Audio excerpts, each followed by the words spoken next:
man damay sama programme day delloo xaalisu askan bi ci askan bi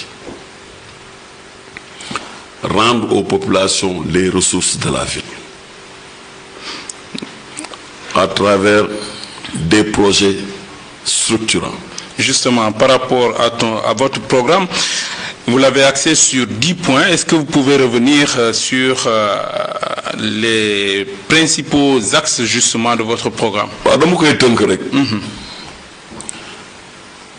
sama programme da ngay wane cin la cin. une marmite. cin ñetti tànk lay am. benn tànk bi jigéen ñi la. beneen tànk bi ndaw yi la. beneen tànk bi secteur artisanat. dañuy départ ci contexte bu ñu nekk mooy dëkk bi nga xam ne depuis 1982 dafa nekk ci crise wax naa la sànq problème bu gën a posé wu tey ci population bi mooy chômage jeunes yi.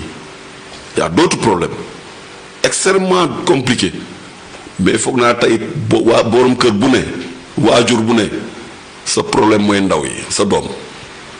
Et quand je fais le tour des quartiers de Ziguinchor je ne vois aucune activité génératrice de revenus autour des jeunes. Les jeunes sont marqués, profondément marqués par le chômage. Moo tax ma ne c'est ça, je parle de ce contexte de crise, de chômage suite à une économie à terre. Moo tax ma ne le programme il doit être d'abord économique pour pouvoir régler le social. maanaam da ngay fexe relancer koom-koom bi activité économique bi il faut que mu relancer wu. relancer ko nag da ngay wéeru ci ay piliers mooy ñetti tànk yi ma wax sànq.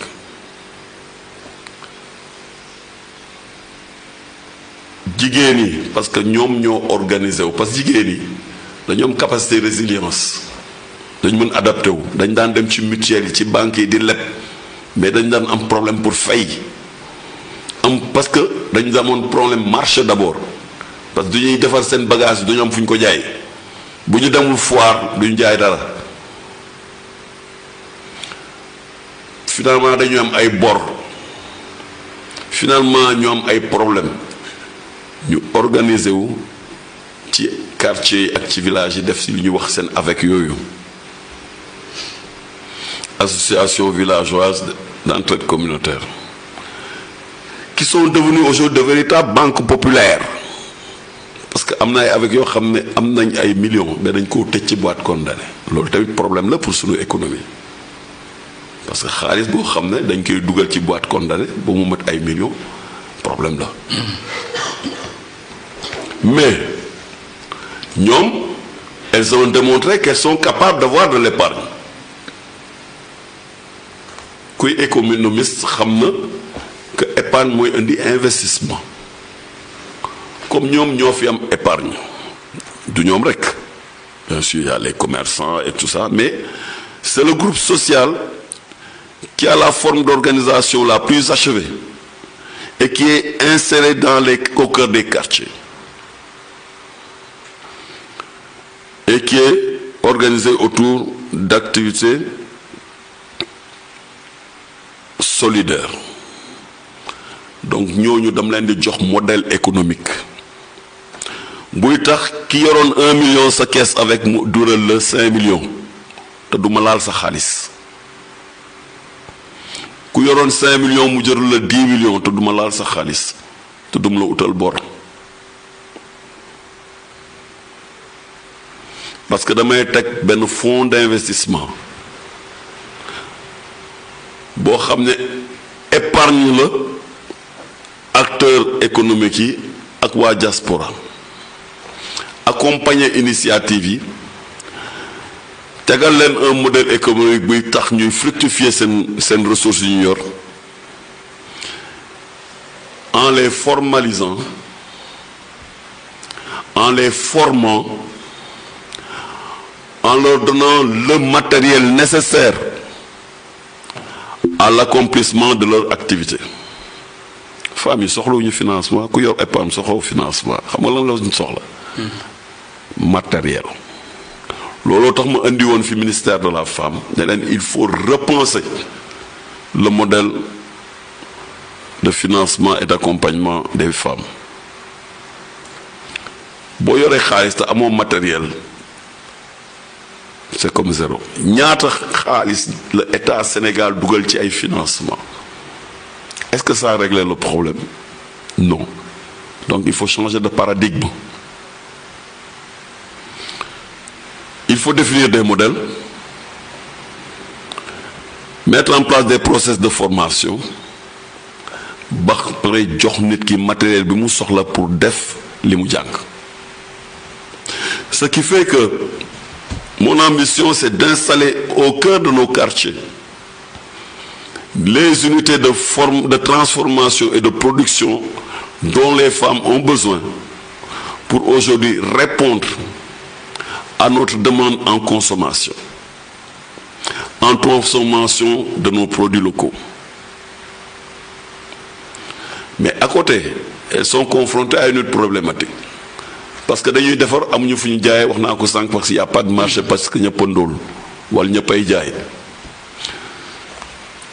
Je les extirpe moom bien en tout cas dama leen di dindil fonction vente bi. léegi boo ko dindee. damay teg nañuy def pour jaay. centrale d'achat lay teg. ay centrale d'achat. dénk ko yeneen acteur ñoom lu ñu defar centrale bi jënd ko mais dañuy normaliser produit parce que dañ koy labelliser ba nga xam ne ñu liggéey ñuy defar centrale bi moo koy jënd yóbbu ko sur le marché national et international en créant des relais.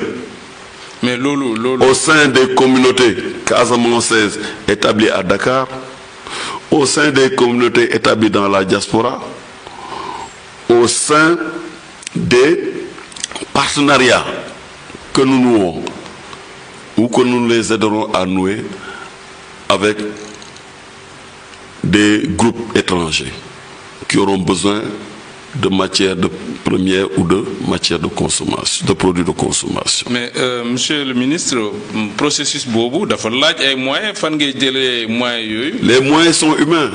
Ils sont humains. Tu sais, moi, j'ai toujours dit, tout homme est un moyen. Xam nga nit bul xeeb sa bopp. Et c'est ça notre problème. C'est-à-dire dañu war a repousser ñun suñuy limites. Les moyens sont d'abord humains. Mooy xel ak volonté.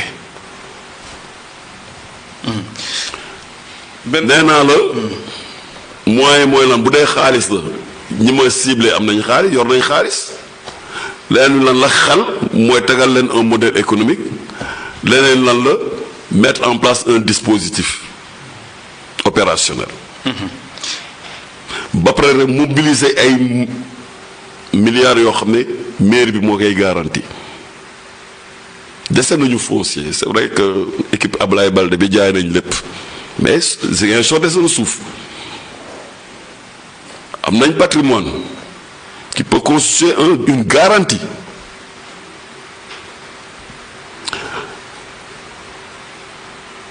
Demain, permettre à ces femmes-là d'être des entrepreneurs qui permettront à nos enfants à nos jeunes de travailler. maa ngi jëm ci sama objectif réduire la pauvreté et le chômage. Terminé wu. Il y a au moins 500 associations de femmes qui ont été répertoriées avec yi tey avec bu nekk bu génnoon ci keesam 200 000 francs ñu mutualiser que elles am nañ 100 millions ñoom fu ñu teg 100 millions ay milliards génn te laalu ma seet ñaar dërëm. Je suis juste une garantie parce que ñoom bu ñu soxlaa xaalis dañ leen di laaj garantie man am naa garantie en tant qu'institution. ñetteelu tànk bi c'est l'artisanat. Voici un secteur que j'ai eu la chance, moi, de découvrir quand j'avais 25 ans. Au hasard d'une discussion, parce que moi, dama teel a bëgg a xaalis bëgg a autonome ma gis benn catalogue ay tubaab di defar ay jouets pour ay xale ma ne mais lii rafet na di tubaab bu ma doon waxtaanal mu ne ma waaw yii de France moom yii la ñuy def ci sunu préscolaire yi sunu école yi ma ne ko mais lii mën na war naa ko mu def de mu ne ma ma ne ko waaw tubaab boobu ne ma boo bëggee daal mën naa la may catalogue bi ma dem toog di xool ma dellu si ne ko mais lii dinaa ko def mu ne ma man de lu mu la mën jàppale naa la am naa 500 000 francs mën naa la ko may ma ne ko baax na ma jël ko dem seeti sama benn cousin menuisier la ma ne ko lii mën nga ko defar mu ne ma waaw ma ne ko mën nga am beneen xarit menuisier bu mun bokk ci affaire bi ma ne waaw ma créé sama GIA. ñu commencé defar. c'est important. ñu commencé defar ay prototypes may dem ci école yi di leen ko won ay préscolaire loo xam ne c'était inédit musul am Sénégal un matériel didactique fait par des Sénégalais et qui entre dans l'éducation et la formation des enfants mu am kenn ku gis loolu commandé ba ñu ko livré waa ambassade Canada ndekete ñoo financé projet moom préscolaire ñu ñëw di réceptionner gis matériel yi foofu ne ko kan moo defar lii foo ko jëlee mu ne kii ay booy yu dëkk la fële Sicap ñu ne non il faut nga bon ma ñii canadiens yi taal seen oto ñëw fekk ma sama bërëb liggéeykaay ne ma ndax lii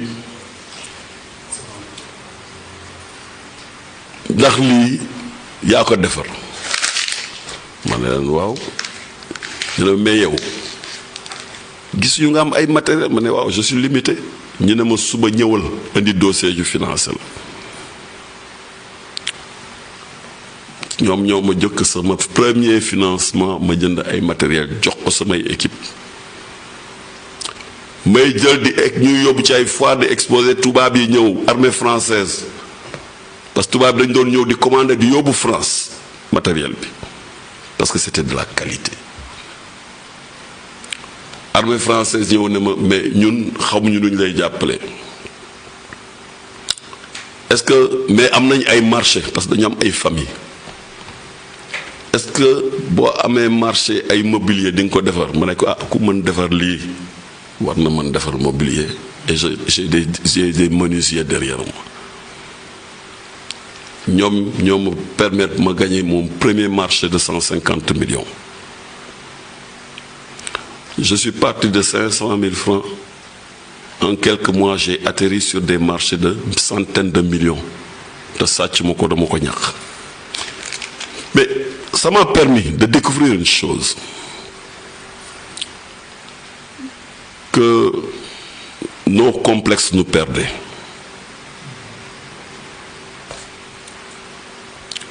Voici un secteur, mon papa il voulait que je sois médecin. Moi, je voulais être économiste ou militaire. J'adorais l'armée, je voulais être militaire. Mais, par pur hasard, j'ai découvert un secteur qui m'a permis d'installer ma première entreprise dans un secteur que je ne connaissais pas, dans lequel qui ne m'était même pas destiné, a priori, et qui m'a permis de créer ma première entreprise. J'en ai créé d'autres, bien sûr, dans la communication, parce que j'ai fait communication aussi. J'avais mon cabinet de communication et axé sur le développement. Donc, cette entreprise... Donc, c'est ces différentes expériences, qui m'ont permis, quand j'ai été ministre de l'Emploi, de comprendre beaucoup de choses. Warner, créer des emplois, c'est d'abord construire des programmes structurants dans des secteurs à fort potentiel d'absorption de main-d'œuvre. Madame, un secteur qui m'a absorbé main-d'œuvre. D'abord l'agriculture, parce que 65% de notre population ci lay yëngu ci laa créé Prodac. Prodac du programme mu béy programme insertion la programme de promotion des métiers liés au secteur de l'agriculture qui devait permettre d'incuber, de former, d'incuber et d'insérer et de créer des entrepreneurs agricoles. Le deuxième secteur à fort potentiel d'absorption de main-d'œuvre, c'est l'artisanat. J'ai déjà fini d'élaborer le programme des centrales de services. damay joxe benn exemple. Est-ce que ñun tey soxla nañ ay chinois pour ñëw tegal ñu usine buy def ay tenue wala manufacture? Gouvernement Sénégal lancé na benn programme tenue scolaire 60 milliards war cee dem. Mais ce marché, ces 60 milliards, on risque d'échapper à nos artisans. Pourquoi? Parce que nous avons une capacité. Dès fi coow bi fi am. Mais lan nga war a def dans ce cas-là? Il faut les aider à être capacité. Lan lañ soxla matériel bu ñu soxla. Parce qu'effectivement bu ñu leen joxoon 10 000 tenues duñ ko mën def. Parce que 10 000 tenues mënoo ko def ci sa atelier yooyu. Lan la ñu soxla matériel bi da ngay dem jël matériel bi jëndal leen ko lebal leen ko ñu accéder à la commande publique. Dès que on travaillera à faire en sorte que notre artisanat accède à la commande publique, ils auront les capacités am xaalis ba pare delloo la et tu auras créé des capitaines d'industrie. D'accord. Au lieu ñuy permettre ay étrangers ñëw di ko def moo tax ma ne Ziguinchor bu bees pour relancer économie bi ci ñett secteur yooyu laa koy teg mais ça touche en même temps les commerces et cetera. ci projet boobu gis nañu également benn projet bi nga tuddee jardin de la Casamance lan mooy jardin de la Casamance. loolu laa la wax sànq. dama ne jigéen ñi dama leen di accompagner ci transformation de nos produits locaux. mais amuñu suuf ñun pour béy c'est vrai mën nañ dem jëli dans les zones alentours mais benn xam nga lu ma jaaxal Casamance ñun amuñu légumes dañuy dem ba ñaay uti légumes mu traversé Casamance dem ba Guinée-Bissau. Les jardins de la Casamance, c'est un programme d'agriculture urbaine qui permettra à nos femmes non seulement d'abord ñu fekk leen fu ñu nekk parce que femmes yi dañuy def agriculture dans certaines zones. Certains bas-fonds autour du fleuve ou dans certains quartiers, Kandialan, Colobane, Lindiane, etc. Il faut les accompagner. Mais aussi, buntu kër bu ne mën nañ fa béy espace 1 mètre carré sax mën nañ fa béy. Mais dañ koy organiser boo jëlee benn spéculation sur une même période ou dans une même zone.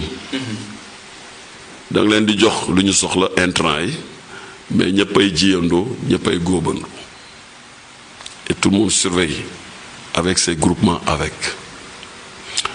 peu d'efforts on peut avoir une production de plusieurs dizaines d'hectares sur des surfaces réduites.